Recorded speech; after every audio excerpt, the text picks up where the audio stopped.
Quiet on the set. Do we have anyone on Uber yet or no?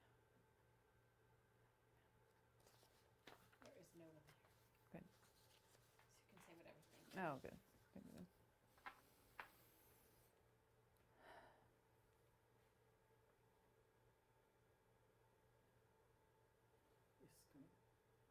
It's counting now. Yes. Yes, sir. 134. So if you could, according to this time, Yeah. 30 seconds before, Mm-hmm. if you tell, I'll start there. Okay.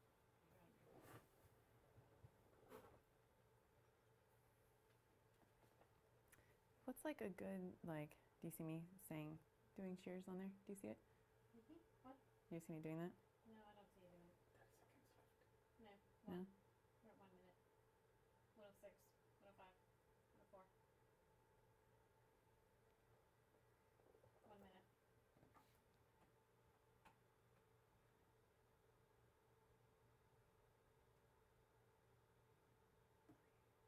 $50. 50. 50, man. 50. I need a pen. Do you have a pen?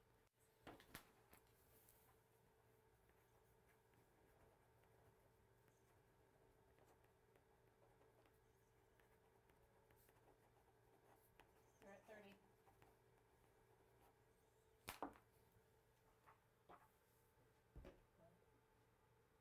At 5, we will start this. Okay. And then you'll tell me when to talk. Right? I didn't have any Coke. 10, 9, 8, 7, 6, 5, 4, 3, 2, 1.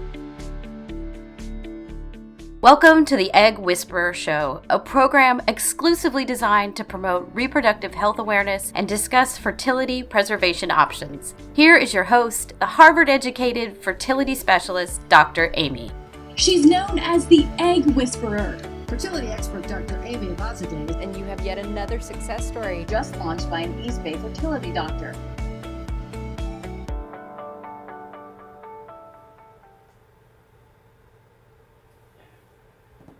Hi, everyone. Welcome to the Egg Whisperer Show. Another episode, and I'm excited to be here. What a day. What a day. I don't know if you guys heard what happened on the Bay Bridge today. I was not the jumper. Thank God he didn't jump, but I was stuck on the bridge for 3 hours, and yet I still managed to make it here. So I'm excited to be here. You have no idea. So today's topic is polycystic ovary syndrome, PCOS. Do you know what I think of PCOS? I think the name should really be, please confirm this ovary syndrome. People, I'm telling you, I find that there's no condition that's more misdiagnosed than PCOS. So this is the thing. P stands for poly, C stands for cysts, and then ovary syndrome. So as soon as you tell someone that you have polycystic ovary syndrome, the first thing they think is, oh, that's what I have. I get this pain once a month. You know, I've been to the ER for ovarian cysts, so that must be me. That must be what I have. But the thing is that you need to confirm the syndrome through blood work, because you can have 4 people and they can all have completely different symptoms.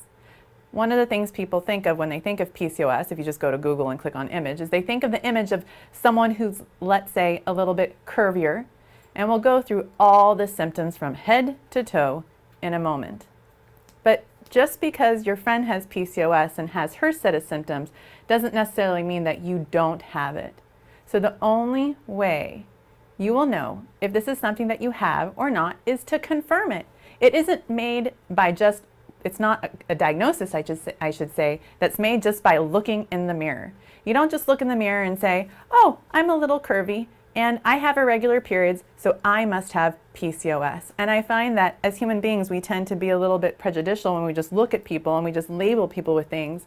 And I have seen so often young women who've actually run out of eggs, and they saw that pattern and it changed over time, and they were labeled with something that they really didn't have.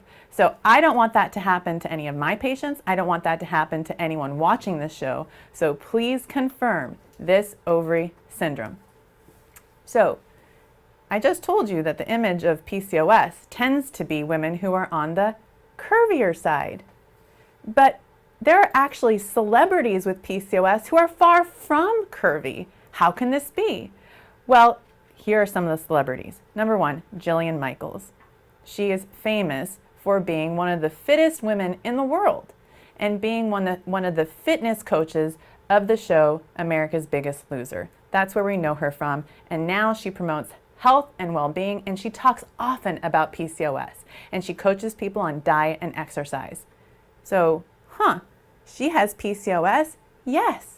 So just because you have PCOS doesn't necessarily mean that you have to accept being the body size of someone who's larger if you don't want to be that size.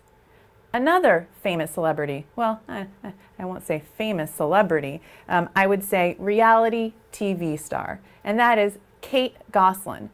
So I use her as an example because I think a lot of people know who she is, especially women in their 30s and older, because of the time that her reality show was on TV. So she's famous for having 6 babies all at once. And it's like, how did that happen? Well, the way that happens is she has lots of eggs. So if you've heard of the term PCOS, and maybe you've read a little bit about it, maybe you've been told that you can never, ever, ever have kids. I hear this all the time. I was diagnosed with PCOS when I was 14 years old, and my doctor told me that I would never have children. So that's not what PCOS is. I'll talk to you a little bit more about that in a second. And here we go, another celebrity with PCOS, and that is Posh Spice, and no, I will not sing tonight, from the Spice Girls, 4 kids, and she has PCOS. So this just shows you that PCOS does not mean infertility. The reason why women with PCOS might have a harder time getting pregnant, they're just not ovulating all the time or consistently or regularly. And we all know how hard it is to temp and check your mucus and check your OPKs, especially when you have irregular cycles. So that's why women with this condition have a harder time getting pregnant, because you're not ovulating consistently. And it's hard to predict, it's hard to time intercourse or insemination when that's happening, and that makes it more difficult. So this is what I tell my patients with PCOS. I tell them that you are, I know this sounds a little out there, dangerously fertile. And they're like, what? No one ever told me that before. I've always been taught that PCOS means almost no chance of pregnancy. And I say, absolutely not. It's actually quite the opposite. You have so many eggs, you have a hormonal imbalance such that your brain is not sending the right levels of hormones to your ovaries, so you consistently ovulate 1 egg a month, but you have a ton of eggs. So now, let's just say you already know you have PCOS. So there's something else I should tell you about you and this condition. You actually have an evolutionary advantage over all your friends. Oh yes. So just Google it, PCOS, evolutionary advantage, and you'll see what I'm talking about. This is the thing. So women with PCOS, they have a slower or they have a harder time burning calories, right? So when would that actually be a benefit? Well, that would be a benefit back in the hunter-gatherer days. So if you have a harder time burning energy, and you're in a situation where there's a scarcity of food, well then you're going to be the survivor. And then if you're also pregnant and there isn't food around, you're also going to be a survivor. So women with PCOS, you know that show, Naked and Afraid, my favorite show? Seriously, one day I will be on that show. Paula? I'd go on that show. It's a good show. It's a very good show. I'm auditioning soon. Just kidding. I'm really not. I'm totally not. Okay, so anyways, women with PCOS would be great candidates for that show just because of this aspect of their ability to survive. But this is the thing, like we're not hunter and gatherers anymore. Everywhere you look, there's a grocery store. So it's like, how can this really help us now? So that's the challenge of having PCOS in current times. So back to the ovary just a little bit. So this is a picture of an ovary. This is what I look at every day. I love looking at ovaries. Those eggs are really, really cute. So this is a follicle. This follicle is about, I'd say about 2 centimeters, and we call that a cyst, okay? Every time we ovulate, we make a cyst of ovulation. They come, they go. Sometimes they take a little bit longer to go. This is normal. It's normal to have cysts, okay? These tiny little things over here, I feel like a weather girl. This is really fun. These tiny little things over here, these are follicles, okay? They each have a little tiny egg inside them. So this is what I would call a normal appearing ovary on ultrasound. I ooh and ah when I look at PCOS ovaries. I say, wow, you have so many eggs. They're so pretty. They look like a pearl necklace or a string of pearls. So if you look here, all these little follicles that are surrounding the ovary, that's what we call, let's say, a PCO appearing ovary. So you can actually have a PCO appearing ovary and not have this condition called PCOS. Please confirm this ovary syndrome. Yes. So studies show that maybe around 15% of women can have ovaries that look like this and not have PCOS. So this is what I see come through my office. Women come in and they have an ultrasound report. They say, yes, my doctor did an ultrasound and I've been diagnosed with PCOS. And then I say, but your lab levels don't show that. You ovulate regularly. Guess what? You're just a young woman with lots and lots of eggs. You don't have PCOS.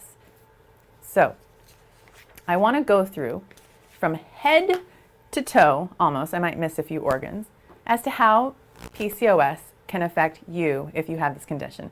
So let's start with the head, make it easy on me. Number one, you can have some hair loss in the scalp. We call that male pattern balding. The other thing you can have is acne and perhaps what we call hirsutism, which means hair growth on the chin, and other areas could be upper abdomen, lower abdomen, back, inner thigh, and there are different grades. There's a score that we use to kind of score the degree to which you have hair in these areas. And this is associated with high testosterone levels. But not all women with PCOS have this. So it's really important to know what you have. So going down from the head, we just then have the heart. So in the heart, women with PCOS may have a higher risk of having heart disease, high cholesterol, hardening of the ovaries. Yes, the ovary is in the heart. No, it's part of our heart. That's like my logo, right? Right? Heart, ovary, egg, right? It's all tied together. So my point is that this is why it's really important if you have PCOS. It is not a condition that you wait to treat when you're trying to get pregnant. I feel like I should have a shirt. PCOS, back of the shirt, not about the cysts. Be sure to get treatment even before you're trying to conceive and after you're done having a baby. Because if you wait until you're trying to conceive, let's say you don't want to try until you're 32, now it's been years of untreated PCOS, high testosterone, high insulin levels, all these things, right? But if you had treated it at a younger age, if you need to see me, then we'll have a much easier time of helping you reduce your testosterone, increase your vitamin D, drop your prolactin levels, make sure your thyroid's normal. This is something that definitely needs the care and guidance of someone who understands the condition. So make sure that you get that care and guidance that you need. So moving down the body, so now let's go to the breast area. So women with PCOS may have an increased risk of breast cancer, and that's associated with having higher estrogen levels. And again, that's not the case for everybody. So it really depends on how much estrogen you have around, and that can also be related to your body size. So we know that women who are a little bit on the heavier side with a BMI that's over 30 may have a higher risk of breast cancer in and of itself.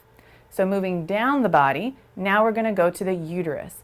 Same idea. Women with PCOS who, let's say, have months and months and months and months of no periods might have a higher risk of what we call endometrial hyperplasia, which can be a risk factor for uterine cancer. We don't like the C word, bad word. We don't like the M word. The M word is menopause in my world. So both of them are bad words. So now what do? So I'm all about imagery, using easy images to describe to people what they need to know in as short a time as possible, and that's why I'm here. That's why this picture is here. I should go over here. Gerbil or hamster. Paula, what is that? Might be a mouse. Seriously? I found a mouse. Okay. Hamster on a hamster wheel. Do gerbils, do gerbils go on a wheel? No. No. Shows you what I know about rodents. Okay. But I can make a mean omelet. So about a hamster on a hamster wheel, like if you think about the images of Jillian Michaels and women like that, they're literally extremely active.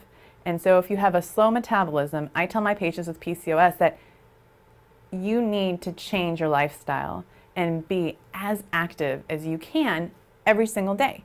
Literally like a hamster on a hamster wheel. But I don't think of you as a hamster. I think of you as awesome with evolutionary advantage and dangerously fertile. Yes. So aside from activity, it's also diet. So studies show that eating an anti-inflammatory diet, because PCOS could also be considered somewhat of an autoimmune condition, and we're learning more and more as researchers are studying PCOS, a paleo-type diet, kind of like the hunter and gatherer days, may actually improve metabolic parameters and the symptoms of PCOS. I mean, that can't hurt anybody. So I get Facebook posts, in my feed all the time. And there was one post that caught my attention, and that was a post from thistle.co, C-O. Thistle, Thistle.co.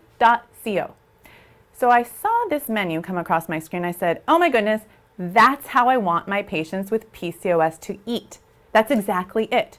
So even if you don't buy the food from this company just to kind of figure things out for yourself, look at their menu, look at what they're offering people. So what did I do? I called them up. I said, listen, hey, would you consider offering my patients 30% off? Or I actually didn't say that, I said something off for ordering from you, and they said yes. They were very kind. So they gave me a code so that anyone who wants to get 30% off their first order can get a discount. And no, I don't get money, but maybe I should, but I don't. So the other thing that can help with PCOS are drugs. So I'm not just talking about drugs like birth control pills, which are commonly used, and I'll talk about that. I'm talking about nutraceuticals, so natural ways of improving the symptoms of PCOS. So one of the most common ways of reducing, or easier ways of reducing testosterone, is birth control pills. But this is the thing, if you're a patient of mine, you don't want birth control pills. That's extremely confusing. It's like, hey, don't you know I'm in your office? I'm in your office to get pregnant, and now you want to put me on birth control pills. So birth control pills can reduce testosterone levels, but we'll talk about other things if you're trying to get pregnant too. Spironolactone is another steroid that can also reduce testosterone. Metformin. So those three together can help, like I said, reduce testosterone. And sometimes if you're not responsive to fertility pills, you can add a steroid like dexamethasone. So how do you know how much medication you should take? Remember the acronym? Please check this ovary syndrome. That's how. You check levels. You check your testosterone level. You check your glucose and insulin levels. You check your hemoglobin A1C. You don't have to start with all the medications at once. You can start slowly, and once a month check your levels and see how you're doing, and then decide if you need to titrate up, titrate down, add something else. I don't want you to be a human pharmacy. I want you to feel like a normal person living the healthiest life ever with your team surrounding you. So there are supplements as well that can also improve the symptoms of PCOS. So those things are CoQ10, Ovasitol. Ovasitol has D-chiroinositol and myoinositol. There's also another supplement called NAC, or N-acetylcysteine. So these two are things that can also naturally reduce the fasting insulin, glucose levels, and testosterone levels of patients without running to the pharmacy per se. So it's another thing to consider doing. Resveratrol is another vitamin that can also help with heart health for women with PCOS. It's also a very potent antioxidant. So if you're a patient of mine with PCOS, I'm looking at the full picture. It's not just about getting pregnant. It's about what can I do to make sure you have the healthiest pregnancy possible. Make sure your vitamin D levels are normal. Make sure your prolactin's normal. Your thyroid is normal. Your testosterone is normal. We know that women with high testosterone may have a higher risk of having a baby with autism. I'm not making this up. This is what the studies show. So before you even get pregnant, get your levels checked. See what's going on. And then do everything possible to make sure that you have everything you need to have the healthiest pregnancy. And this is the other thing. You need a team. It isn't just about having me. You may need a nutritionist. You might need a psychologist. You might need a personal trainer. You might need a naturopath doctor and even an acupuncturist. Believe it or not, acupuncturists can help women ovulate without the help of drugs like Clomid, which is evil, by the way. I'll dedicate a whole show to that one. Or Femara, also known as letrozole, which is a medication that I prefer to help women with PCOS. So get your levels checked. Make sure you have a team around you. And don't think that PCOS is something that you only address when you're trying to conceive. It's a lifelong condition that takes careful management and the guidance of someone like me, a medical endocrinologist, an OBGYN that really understands the condition. So get that team now, and don't wait too long, because the symptoms of PCOS, they just get worse over time. So think of yourself as awesome, dangerously fertile, with an evolutionary advantage, and please get your levels checked. Well, thank you guys for watching tonight. It's been super fun as always. Paula, is anyone watching other than my mother? Yes. Yeah? You got 11 people. Oh, that's awesome. On That's super Facebook. fun. Yeah. Do we have any questions? We do have somebody, Nicole, it looks like, on the line. Okay. Hi, Nicole. Let me bring her on. Hey, Dr. Amy. With us. Hey, Nicole, are you with us? Hi, Dr. Amy. Hi, Nicole. Good to be on the show. Thanks for having me. Of course. Where are you calling from? San Francisco. Awesome. I don't know if you heard about the Bay Bridge, but I hope you weren't stuck on it with me. Luckily, I was in the city, so I didn't You didn't travel have to today, cross the so bridge. that's great. Okay, great. Nicole, Sorry what's your you were question stuck on tonight? No problem. So I'm 28, and I've been diagnosed with PCOS, but I really went through kind of a crazy journey Yeah. figuring out what was wrong with me. I started my periods when I was in like 13, and they were always very painful and like heavy. Right. So I don't know if there's any tests or any suggestions on how other women, or if it runs in your family, or if there's ways you can diagnose this sooner, because I would have liked to have known in my early 20s instead of now in my late 20s. Right. So the diagnostic tests that I would offer someone with the symptoms that you described to me are the following. So, check an FSH, LH, estradiol level. So those are the fertility levels that I would check on you around day 3. And it sounds weird to check that because you're like 28, and it sounds like you were just having these symptoms and not necessarily trying to conceive, but they can still assist us in kind of figuring out what's going on, because many women with PCOS have a higher LH level than an FSH level. Another test that we like to do is AMH, also stands for anti-Mullerian hormone. Women with PCOS tend to have a level that's much higher than 3.0 nanograms per deciliter. So with that, an ultrasound, we can see if you have PCOS with one doctor's visit. So what you describe is something that many women have, and they think it's PCOS, meaning they say they have painful periods, but that doesn't necessarily mean it's PCOS, because the name PCOS is so confusing, because it sounds like you should have painful periods because of big cysts. But the reality is it's not that. And I know I keep saying that over and over, but getting your levels checked, talking to someone, seeing what medications you should take. So there are things that you can do so you actually don't have the symptoms that you describe. I think that's kind of what I recommend. And you're in San Francisco, and my office is not far from San Francisco, so I'm happy to help you. You can find me a number of ways. Call the office tomorrow, just let my staff know that we spoke tonight, and then we'll get your levels checked or your records over to me, and I can review everything for you. Great, thank you. You're welcome, Nicole. How about anyone else, Paula? Nope, just Nicole this evening. Okay. Thanks, Nicole. Okay. So thank you everyone for watching tonight. I hope you guys have a great night. And next week we have a really fun topic planned. So I hope you'll tune right back in. Be sure to email us with fertility questions beforehand. You can also call live and chat with us, just like Nicole did tonight. Have a great night.